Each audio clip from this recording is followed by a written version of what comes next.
Welcome to All About Refacing. It's a Q&A show all about kitchen cabinet refacing. We've got 3 new questions for you here today, so let's get started. What types of cabinets are suitable for refacing?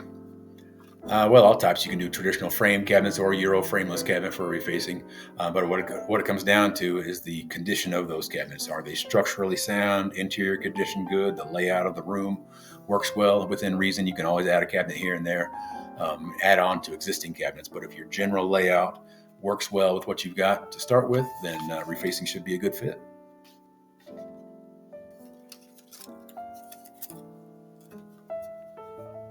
Why is cabinet refacing so expensive? Well, it's a skilled trade, custom-made parts, but if it's all relative to what you're comparing it to.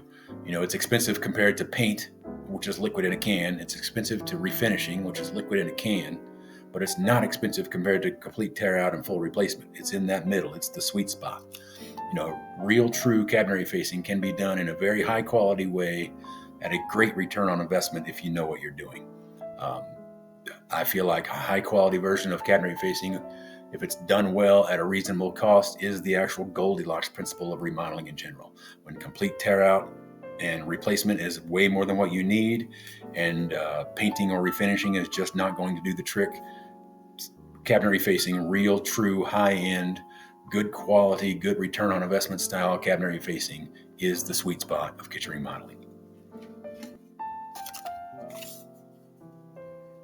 How difficult is it to undertake DIY refacing project, and what level of skill is required? I'm